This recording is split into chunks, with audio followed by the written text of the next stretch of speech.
आज भाद्रपद मास की शुक्ल पक्ष की तृतीया तिथि है। आज के दिन हरतालिका तीज व्रत की कथा अवश्य सुननी चाहिए, जिससे भगवान शिव अति प्रसन्न होते हैं। तो चलिए सुनते हैं हरतालिका तीज व्रत की कथा। श्री सूत जी कहते हैं, मंदार की माला से जिन पार्वती जी का केश पास अलंकृत है और मुंडों की माला से जिन शिव जी का जटा अलंकृत है, जो पार्वती जी दिव्य वस्त्र धारण की हैं और जो शिव जी दिगंबर हैं, ऐसी श्री पार्वती जी और श्री शिव जी को प्रणाम करता हूं।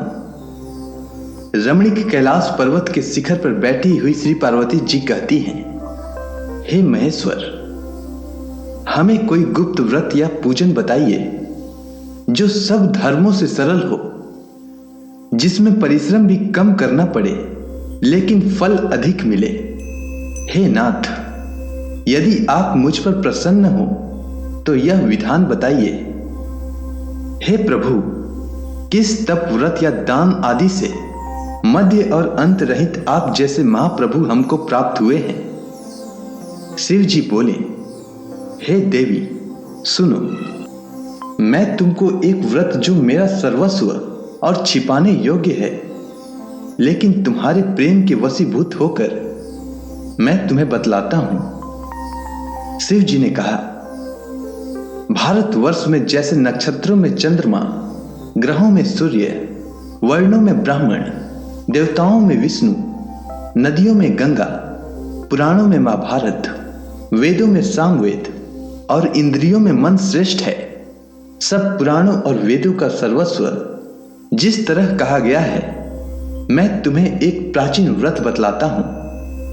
एकाग्र मन से सुनो। जिस व्रत के प्रभाव से तुमने मेरा आधा आसन प्राप्त किया है, वह मैं तुमको बतलाऊंगा, क्योंकि तुम मेरी प्रेयसी हो।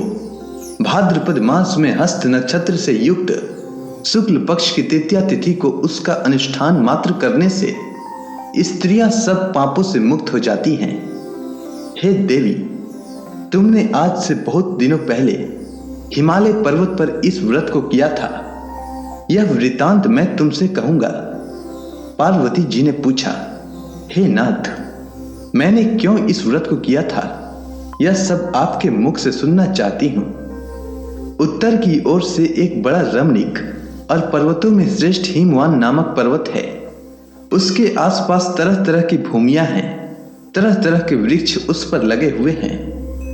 नाना प्रकार के पक्षी और अनेक प्रकार के पशु उस पर निवास करते हैं। वहां पहुंचकर गंधर्वों के साथ बहुत से देवता, सिद्ध, चारण, पक्षीगण सर्वदा प्रसन्न मन से विचरते हैं। वहां पहुंचकर गंधर्व गाते हैं, अप्सराएं नाचती हैं। उस पर्वतराज के कितने ही शिखर ऐसे हैं कि जिनमें स्फटिक रत्न और वैदुर्य मणि आदि की खानें भरी हैं। यह पर्वत ऊंचा तो इतना अधिक है कि मित्र के घर की तरह समझकर आकाश का स्पर्श किए रहता है। उसके समस्त शिखर सदैव हिम से आच्छादित रहते हैं और गंगा जल की ध्वनि सदा सुनाई देती रहती है। हे पार्वती, तुमने बाल्यकाल में उसी पर्वत पर तपस्या की थी। 12 वर्षों तक तुम उल्टी टंग कर केवल धुआं पीकर रही। 64 वर्षों तक सूखे पत्ते खाकर रही। माघ मास में तुम जल में बैठी रहती और वैशाख की दोपहरिया में पंचाग्नि तापती थी। श्रावण महीने में जल बरसता तो तुम भूखी प्यासी रहकर मैदान में बैठी रहती थी। तुम्हारे पिता इस तरह के कष्ट सहन को देखकर बड़े दुखी हुए। वे चिंता में पड़ गए कि मैं अपनी कन्या किसको दूं। उसी समय नारद जी वहां आ पहुंचे। मुनि श्रेष्ठ नारद जी उस समय तुम्हें देखने गए थे। नारद जी को देखकर गिरि ने अर्घ्य, पाद्य, आसन आदि देकर उनकी पूजा की और कहा, हे स्वामी, आप किस लिए आए हैं? मेरा अहोभाग्य है, आपका आगमन मेरे लिए अच्छा है। नारद जी ने कहा, हे पर्वतराज सुनो, मैं भगवान विष्णु का भेजा हुआ आपके पास आया हूं। आपको चाहिए कि यह योग्य कन्या रत्न किसी योग्य वर को दें। भगवान विष्णु के समान योग्य वर ब्रह्मा, इंद्र और शिव इनमें से कोई नहीं है। इसलिए मैं यही कहूंगा कि आप अपनी कन्या भगवान विष्णु को ही देवें। हिमवान ने कहा, भगवान विष्णु स्वयं मेरी कन्या ले रहे हैं और आप यह संदेश लेकर आए हैं, तो मैं उन्हें अपनी कन्या दूंगा। हिमवान की इतनी बात सुनकर मुनिराज नारद आकाश में विलीन हो गए। वे पीतांबर, शंख, चक्र और गदाधारी भगवान विष्णु के पास पहुंचे। वहां हाथ जोड़कर नारद जी ने भगवान विष्णु से कहा, हे देव, सुनिए, मैंने आपका विवाह पक्का करा दिया। उधर हिमवान ने पार्वती के पास जाकर कहा कि हे पुत्री, मैंने तुम्हें भगवान विष्णु को दे डाली। तब पिताजी की बात सुनकर तुम बिना उत्तर दिए ही अपनी सखी के घर चली गई। वहीं जमीन पर पड़कर तुम बड़ी दुखी होती हुई विलाप करने लगी। तुमको इस प्रकार विलाप करती हुई देखकर सखी बोली, तुम क्यों इतनी दुखी हो? इसका कारण बताओ। तुम्हारी जो कुछ इच्छा होगी मैं यथाशक्ति उसको पूरा करने की चेष्टा करूंगी, इसमें कोई संशय नहीं है। पार्वती बोली, मेरी जो कुछ अभिलाषा है उसे तुम प्रेम पूर्वक सुनो। मैं एकमात्र शिव जी को अपना पति बनाना चाहती हूं, इसमें कुछ भी संशय नहीं है। मेरे इस विचार को पिताजी ने ठुकरा दिया है, इससे मैं अपने शरीर को त्याग दूंगी। पार्वती की इस बात को सुनकर सखियों ने कहा कि शरीर को त्याग न करो, चलो किसी ऐसे वन को चले जहां पिता को पता न लगे। ऐसी सलाह कर तुम वैसे वन में जा पहुंची। उधर तुम्हारे पिता घर घर तुम्हें खोजने लगे। दूतों द्वारा भी खबर लेने लगे कि कौन देवता या किन्नर मेरी पुत्री को हर ले गया है। उन्होंने मन ही मन कहा, मैं नारद जी के आगे प्रतिज्ञा कर चुका हूं कि अपनी पुत्री भगवान विष्णु को दूंगा। ऐसा सोचते सोचते हिमवान मूर्छित हो गए। गिरिराज को मूर्छित देखकर सब लोग हाहाकार करते दौड़ पड़े। जब होश हुआ तो सब पूछने लगे कि गिरिराज, आप अपनी मूर्छा का कारण बताइए। हिमवान ने कहा, आप लोग मेरे दुख का कारण सुने। न मालूम कौन मेरी कन्या को हर ले गया है। ऐसा नहीं हुआ तो उसे किसी काले सांप ने काट लिया है या सिंह खा गए होंगे। हाय हाय, मेरी बेटी कहां गई? किसी दुष्ट ने मेरी पुत्री को मार डाला। ऐसा कह वे वायु के झोंके से कांपते हुए वृक्ष के समान कांपने लगे। इसके बाद हिमवान तुम्हें वन वन खोजने लगे। वह वन भी सिंह, भालू, हिंसक जंतुओं से बड़ा भयानक हो रहा था। तुम भी अपनी सखियों के साथ उस भयानक वन में चलती चलती एक ऐसी जगह जा पहुंची जहां एक नदी बह रही थी। उसके रमणीय तट पर एक बड़ी सी कंदरा थी। तुमने उसी कंदरा में आश्रम बना लिया और मेरी एक बालूमयी प्रतिमा बनाकर अपनी सखियों के साथ निराहार रहकर मेरी आराधना करने लगी। जब भाद्रपद शुक्ल पक्ष की हस्त युक्त तृतीया तिथि प्राप्त हुई तब तुमने मेरा विधिवत पूजन किया और रात भर जागकर गीत वाद्य आदि से मुझे प्रसन्न करने में बिताया। उस व्रत राज के प्रभाव से मेरा आसन डगमगा उठा, जिससे मैं तत्काल उस स्थान पर जा पहुंचा जहां पर तुम अपनी सखियों के साथ रहती थी। वहां पहुंचकर मैंने तुमसे कहा कि मैं तुम पर प्रसन्न हूं, बोलो क्या चाहती हो? तुमने कहा, मेरे देवता, यदि आप मेरे ऊपर प्रसन्न हैं तो मेरे पति बने। मेरे तथा अस्तु कहकर कैलाश पर्वत पर वापस आने पर तुमने वह प्रतिमा नदी में प्रवाहित कर दी और सखियों के साथ उस महाव्रत का पारण किया। हिमवान भी तब तक उस वन में तुम्हें खोजते हुए आ पहुंचे। चारों दिशाओं में तुम्हारी खोज करते करते वे व्याकुल हो चुके थे, इसलिए तुम्हारे आश्रम के समीप पहुंचते ही गिर पड़े। थोड़ी देर बाद उन्होंने नदी के तट पर दो कन्याओं को सोते हुए देखा। देखते ही उन्होंने तुम्हें छाती से लगा लिया और विलख कर रोने लगे।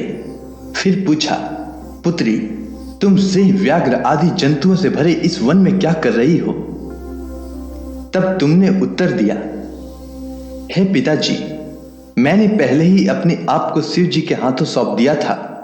आपने मेरी बात टाल दी, इससे मैं यहां चली आई। हिमवान ने संतावना दी कि हे पुत्री, मैं तुम्हारी इच्छा के विरुद्ध कुछ न करूंगा। वे तुम्हें अपने साथ घर ले आए और मेरे साथ तुम्हारा विवाह कर दिए। इससे तुमने मेरा अर्धासन पाया है। तब से आज तक किसी के सामने मुझे यह व्रत प्रकट करने का अवसर नहीं प्राप्त हुआ। हे देवी, मैं यह बताता हूं कि इस व्रत का हरतालिका नाम क्यों पड़ा। तुमको सखियां हर ले गई थी, इससे हरतालिका नाम पड़ा। पार्वती जी ने कहा, हे प्रभु, आपने नाम तो बताया, अब इसकी विधि भी बताइए। इसका क्या पुण्य है, क्या फल है, यह व्रत कौन करे। श्री शिव जी पार्वती जी से कहते हैं, हे देवी, मैंने समस्त स्त्री जाति की भलाई के लिए यह उत्तम व्रत बतलाया है। जो स्त्री अपने सौभाग्य की रक्षा करना चाहती हो, वह यत्न पूर्वक इस व्रत को करे। केले के खंभे आदि से सुशोभित एक सुंदर मंडप बनावे, उसमें रंग बिरंग के रेशमी कपड़ों से चंदवा लगाकर चंदन आदि सुगंधित द्रव्यों से वह मंडप लिपवावे। फिर शंख, भेरी, मृदंग आदि बाजे बजाते हुए बहुत से लोग एकत्रित होकर तरह तरह के मंगलाचार करते हुए उस मंडप में पार्वती और शिव जी की प्रतिमा स्थापित करें। उस रोज दिन भर उपवास कर बहुत से सुगंधित फूल, सुगंध और मनोहर धूप, नाना प्रकार के नैवेद्य आदि एकत्र करके मेरी पूजा करें और रात भर जागरण करें। ऊपर जो जो वस्तुएं गिनाई गई है, उनके अतिरिक्त नारियल, सुपारी, जंबीरी, नींबू, लौंग, अनार और नारंगी आदि जो जो फल प्राप्त हो सके उन्हें इकट्ठा कर ले। उस ऋतु में जो फल तथा फूल मिल सके विशेष रूप से रखें। इसके बाद धूप दीप आदि से पूजन कर प्रार्थना करें, हे शिवे शिव रूपिणी, हे मंगले, सब अर्थों को देने वाली हे देवी, हे शिव रूपे, आपको सदा के लिए नमस्कार है। हे ब्रह्म रूपिणी, आपको नमस्कार है। हे जगदात्री, आपको नमस्कार है। हे सिंह वाहिनी, संसार के भय से भयभीत मुझ दीन की रक्षा करें। इस कामना की पूर्ति के लिए मैंने आपकी पूजा की है। हे पार्वती, मुझे राज्य और सौभाग्य दें, मुझ पर प्रसन्न होवें। इन्हीं मंत्रों से पार्वती और शिव जी की पूजा करें। तदंतर विधि पूर्वक कथा सुने और ब्राह्मण को वस्त्र, गौ, सुवर्ण आदि देवें। इस तरह एक चित होकर स्त्री पुरुष दोनों एक साथ पूजन करें। फिर वस्त्र आदि जो कुछ हो उसका संकल्प करें। हे देवी, जो स्त्री इस प्रकार पूजन करती हैं, वह सब पापों से छूट जाती हैं और उसे 7 जन्म तक सुख और सौभाग्य प्राप्त होता है। जो स्त्री तृतीया तिथि का व्रत न कर अन्न भक्षण करती है, तो वह 7 जन्म तक बंधिया रहती है और उसको बार बार विधवा होना पड़ता है। वह सदा दरिद्र, पुत्र शोक से शोकाकुल, स्वभाव की झगड़ालू, सदा दुख भोगने वाली होती है और उपवास न करने वाली स्त्री अंत में घोर नरक में जाती है। मांसाहार करने से बाघिन, दही खाने से बिल्ली, मिठाई खाने से चींटी और कुछ खाने से मक्खी होती है। तीज को अन्न खाने से सुकरी, फल खाने से बंदरिया, पानी पीने से जोंक, दूध पीने से सांपिन, उस रोज सोने से अजगरी और पति को धोखा देने से मुर्गी होती है। इसलिए सभी स्त्रियां व्रत अवश्य करें। दूसरे दिन स्वर्ण, चांदी, तांबा अथवा बांस के पात्र में अन्न भरकर ब्राह्मण को दान दे और पारण करें। जो स्त्री इस प्रकार व्रत करती हैं, वह मेरे समान पति पाती हैं और जब वह मरने लगती हैं तो तुम्हारे समान उसका रूप हो जाता है। उसे सब प्रकार के सांसारिक भोग और सायुज्य मुक्ति मिल जाती है। इस हरतालिका की व्रत कथा मात्र सुन लेने से प्राणी को 1000 अश्वमेध और सैकड़ों वाजपेय यज्ञ करने का फल प्राप्त होता है। हे देवी, मैंने यह सब व्रतों में उत्तम व्रत बतलाया है, जिसके करने से प्राणी सब पापों से छूट जाता है। इसमें कुछ भी संशय नहीं है। इसी के साथ हरतालिका तीज व्रत कथा समाप्त होती है। अब आप सभी हाथ जोड़कर भगवान शिव का स्मरण करें, आरती होने वाली है। जय शिव ओमकारा, प्रभु जय शिव ओमकारा, ब्रह्मा विष्णु सदा शिव, ब्रह्मा विष्णु सदा शिव, अर्धांगी धारा, जय शिव ओमकारा। एकानन चतुरानन पंचानन राजे, प्रभु पंचानन राजे। हंसासन गरुड़ासन वृषवाहन साजय, जय शिव ओमकारा। दो भुज चार चतुर्भुज, 10 भुज अति सोहे, प्रभु 10 भुज अति सोहे। तीनों रूप निरखते त्रिभुवन जन मोहे, जय शिव ओमकारा। अक्षमाला बनमाला मुंडमाला धारी, प्रभु मुंडमाला धारी। चंदन मृग मद सोहे, भाले शुभकारी, जय शिव ओमकारा। श्वेतांबर पीतांबर बाघंबर अंगे, प्रभु बाघंबर अंगे। ब्रह्मादिक संकादिक प्रेतादिक संगे, जय शिव ओमकारा। कर के मध्य कमंडलु ओ त्रिशूलधारी, प्रभु ओ त्रिशूलधारी। सुखकारी दुखहारी जगपालनकारी, जय शिव ओमकारा। ब्रह्मा विष्णु सदा शिव जानत अविवेका, प्रभु जानत अविवेका।